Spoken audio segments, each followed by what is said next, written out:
m'appelle Alain Vesset, je suis herpétologue depuis extrêmement longtemps et nous sommes ici dans mon environnement de travail à Minorque aux Baléares. Donc ma spécialité en herpétologie, ce sont les tortues et en particulier les tortues d'eau douce comme la cistude, qui est donc une tortue très commune dans toute l'Europe, puisqu'on l'appelle la cistude d'Europe. Et cette cistude est présente ici à Minorque. Elle est originaire non pas de la péninsule ibérique, mais de la péninsule italienne à Minorque, tout comme certaines régions d'Espagne d'ailleurs, comme le delta de l'Èbre, où c'est également le même haplotype au niveau de la sous-espèce de cistude. Donc ça fait maintenant pratiquement 22 ans que je travaille sur ce site et avec le soutien du gouvernement des Baléares et en prolongement de ce que je fais depuis des années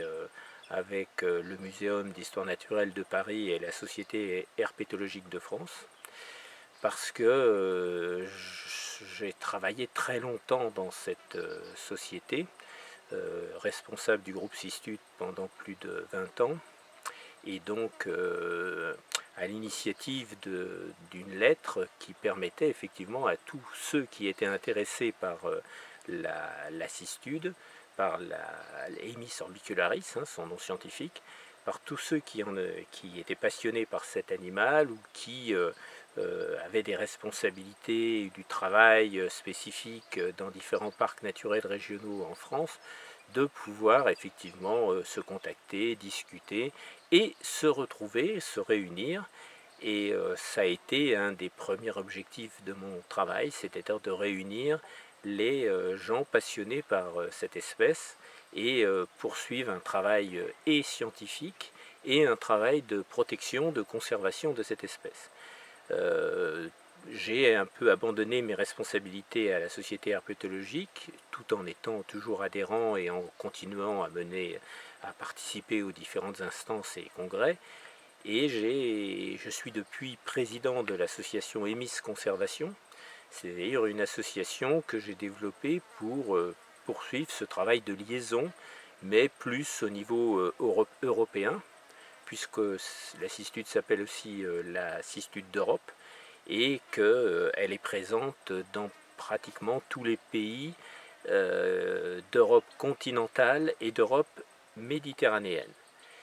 C'est pour ça que je suis à Minorque d'ailleurs, c'est l'Europe méditerranéenne. Ce qui veut dire que la cistude ne connaît pas ne connaît pas les frontières, et qu'elle est même installée au Maroc, en Turquie, et que son aire d'expansion va jusqu'en Iran, et qu'elle allait dans le passé jusqu'à la mer d'Aral. Donc c'est un animal qui est très présent dans notre aire aquatique, dans les zones d'eau, les zones humides, les mares, les étangs, les rivières à débit assez lent. Et disons que son statut n'est pas encore menacé, enfin n'est pas encore en danger, on va dire, bien que dans certaines régions elle est en danger, on peut le dire d'ores et déjà, mais comment dire, elle est plutôt menacée par différentes choses. Dans les pays d'Europe de l'Est, nous l'avons constaté lors du dernier congrès européen que nous avons fait à Kiten en Bulgarie en 2015. Nous avons constaté effectivement que le trafic des cistudes était quelque chose de très important,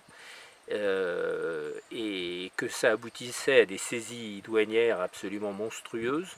2000 cistudes capturées venant de Bulgarie à la frontière de la Serbie. Donc quelque chose qui est totalement ingérable par les autorités qui réceptionnent ces animaux, et avec évidemment quelque chose qui est totalement destructeur des milieux aquatiques bulgares, et contre lesquels évidemment nous ne pouvons qu'être horrifiés. Et nous avons, alors ça c'est effectivement un problème qui concerne bien sûr les pays de l'Est, les trafics, les vols, les récupérations d'animaux, la circulation d'animaux protégés et leur vente. Mais la circulation de ces cistudes dans les poches des gens, c'est quelque chose qui dure depuis très longtemps. Donc ici à Minorque, pour dire que l'espèce est menacée, nous avons deux espèces de tortues sur l'île de Minorque, qui est l'île la plus septentrionale, celle qui est la plus humide. Donc la tortue d'Hermann, qui est la tortue de terre, Eurotestudo hermanni, et la cistude Emys orbicularis gallo-italica, donc d'origine italienne. La tortue d'Hermann se porte bien, car elle ne possède pas de prédateurs, c'est-à-dire qu'il n'y a pas de sanglier, il n'y a pas de renard, il n'y a pas de blaireau, il n'y a pas tous ces animaux possibles qui parcourent l'Europe continentale et qui sont de redoutables prédateurs des tortues de terre. Par contre, la cistude se porte beaucoup moins bien, parce que la cistude est un animal qui vit sur les côtes, qui vit dans les étangs côtiers, sur l'estuaire ou le delta des petites rivières qui arrivent à la mer. Et donc comme elle vit sur les côtes, ou dans des mares intérieures, ou des étangs intérieurs, mais il y en a très peu, eh bien, en fait, le principal prédateur, c'est le touriste. C'est-à-dire, c'est l'activité touristique qui est liée à l'invasion touristique que Minorque a connue depuis ces 20 dernières années, depuis que je suis arrivé sur l'île, d'ailleurs. Et cette invasion touristique, elle urbanise, contraint les autorités à urbaniser les côtes, à assécher et faire disparaître les étangs. Dans un premier temps, ça a été plutôt des captures, c'est-à-dire les cistudes ont été mises dans les poches des vacanciers et ramenées sur le continent. Et puis maintenant, c'est la disparition de ces étangs, ces rivières qui n'amènent plus de cistudes à la mer. Et donc on est dans une situation où le sud de l'île, qui est le plus urbanisé, c'est probablement la zone où les cistudes ont le plus été en, en difficulté. Et en particulier les grands étangs de Sombu, qui est un très très grand marais. Et cet étang, on peut dire que la cistude y a pratiquement disparu, mais cela mériterait de la part des autorités locales, c'est-à-dire du conseil insulaire, une véritable prospection avec les moyens nécessaires pour que des étudiants sachent exactement quelle est la situation de cet étang, qui est le principal étang où il y avait des cistudes dans le sud de l'île. Le nord de l'île, les cistudes se portent un petit peu mieux, parce qu'il y a des zones beaucoup plus protégées, et où les autorités font en sorte qu'il n'y ait pas de construction, il n'y ait pas d'opération qui puisse nuire à la présence des cistudes. Mais on peut dire qu'il y a quand même des isolats qui sont extrêmement en difficulté. On a par exemple des étangs dans le nord où on a lâché, parce que les étangs et les cistudes étaient visibles par les touristes qui allaient à la mer, qui allaient sur les plages, eh bien on a lâché des tortues américaines et qui sont en compétition directe avec les cistudes. Et puis surtout, le problème des touristes, c'est pas seulement l'urbanisation, c'est aussi nos commensaux, c'est-à-dire la présence de rats qui accompagnent les touristes.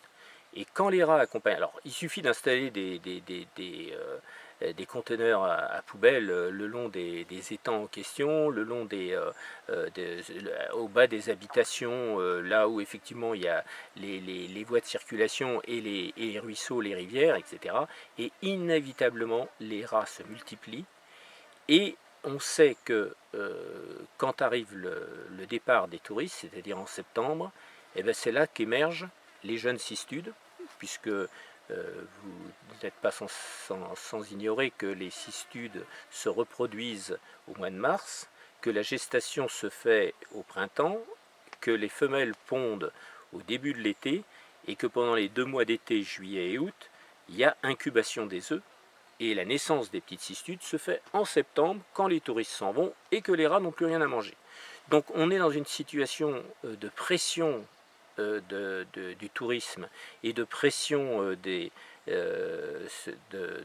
toutes les activités touristiques et tout ce qui va avec le tourisme, en particulier effectivement ce genre de prédateurs,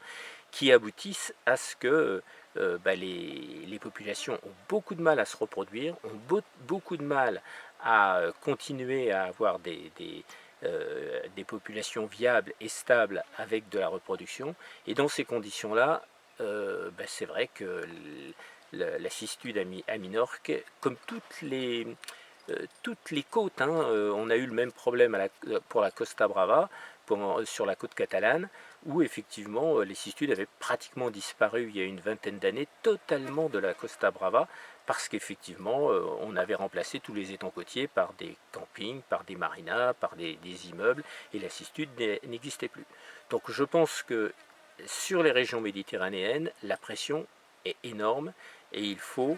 le jour où le Covid arrive, il faut savoir que les touristes, eux, peuvent disparaître, mais que la nature, il faut quand même la conserver, et qu'elle elle est durable, mais pas forcément les touristes.